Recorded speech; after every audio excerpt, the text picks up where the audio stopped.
Dunia saat ini sedang mengalami perubahan besar yang belum pernah terjadi sebelumnya. Perubahan ini tidak hanya menyangkut teknologi, tetapi juga menyangkut arah masa depan peradaban manusia. Dari kendaraan listrik, energi terbarukan, hingga sistem penyimpanan energi, semuanya bergerak menuju satu tujuan: meninggalkan ketergantungan pada bahan bakar fosil. Namun di balik transisi besar ini, terdapat satu komponen yang menjadi kunci utama. Sebuah logam yang mungkin jarang dibicarakan, tetapi menentukan arah masa depan dunia. Logam tersebut adalah nikel. Dan negara yang memiliki cadangan terbesar di dunia adalah Indonesia. Pertanyaannya, apakah Indonesia benar-benar menjadi raja nikel dunia? Dan jika iya, mengapa kekuatan sebesar ini belum sepenuhnya mengubah posisi Indonesia di panggung global? Untuk memahami pentingnya nikel, kita harus melihat konteks yang lebih besar. Dunia saat ini sedang berada dalam fase yang dikenal sebagai transisi energi global. Negara-negara di seluruh dunia berlomba untuk mengurangi emisi karbon dan beralih ke energi bersih. Salah satu sektor yang paling terdampak adalah transportasi. Kendaraan berbahan bakar bensin dan diesel secara perlahan digantikan oleh kendaraan listrik. Perubahan ini tidak hanya didorong oleh faktor lingkungan, tetapi juga oleh inovasi teknologi dan kebijakan pemerintah. Disinilah nikel memainkan peran penting. Dalam baterai lithium-ion modern, nikel digunakan untuk meningkatkan kepadatan energi. Semakin tinggi kandungan nikel, semakin jauh jarak tempuh kendaraan. Semakin efisien baterai, semakin kompetitif teknologi tersebut. Inilah alasan mengapa produsen kendaraan listrik global berlomba-lomba mengamankan pasokan nikel.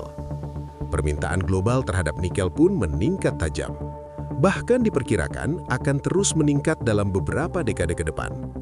Dengan kata lain, nikel bukan lagi sekadar komoditas industri, melainkan fondasi dari ekonomi masa depan. Di tengah lonjakan permintaan global ini, Indonesia muncul sebagai pemain kunci. Data menunjukkan bahwa Indonesia memiliki sekitar 1/4 cadangan nikel dunia. Cadangan ini tersebar di berbagai wilayah, terutama Sulawesi, Maluku Utara, Papua. Wilayah seperti Morowali dan Halmahera bahkan telah berkembang menjadi pusat industri nikel terbesar di dunia. Produksi nikel Indonesia meningkat secara signifikan dalam beberapa tahun terakhir.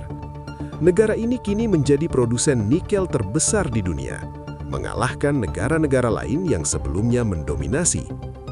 Dominasi ini memberikan Indonesia posisi yang sangat strategis. Dalam konteks global, negara yang menguasai sumber daya kunci memiliki kekuatan besar dalam menentukan arah pasar.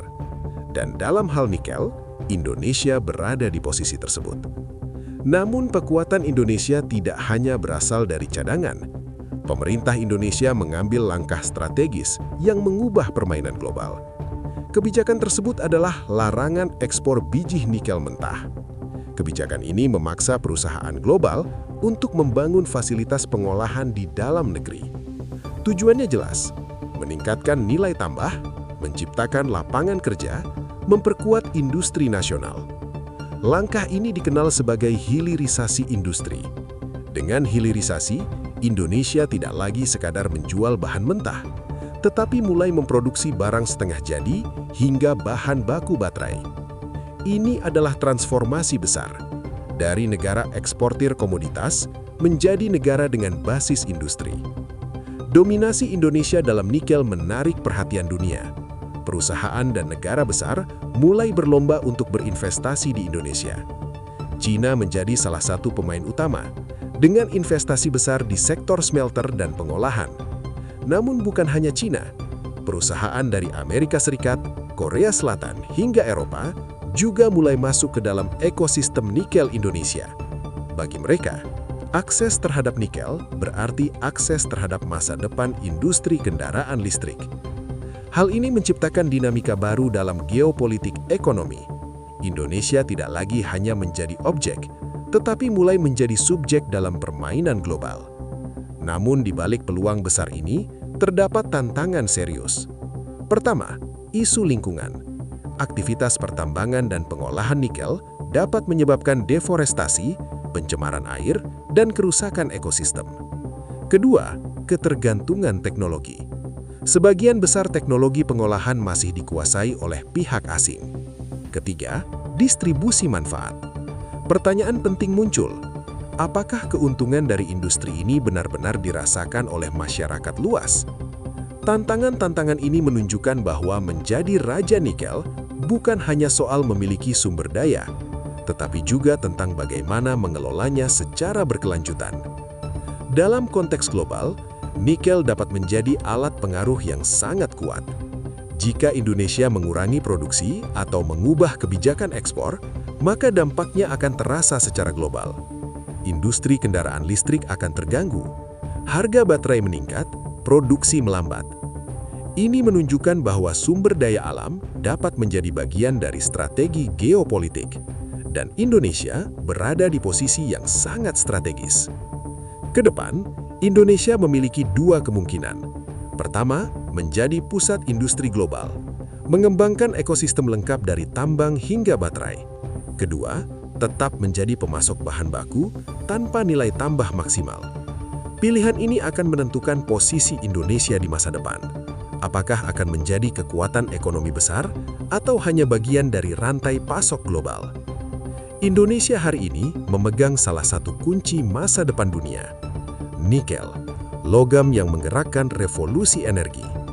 Namun kekuatan sejati tidak hanya ditentukan oleh apa yang dimiliki, tetapi oleh bagaimana kekuatan itu digunakan. Dalam dunia yang semakin kompetitif, keputusan hari ini akan menentukan posisi di masa depan. Dan di tengah perubahan global ini, Indonesia memiliki kesempatan yang sangat besar.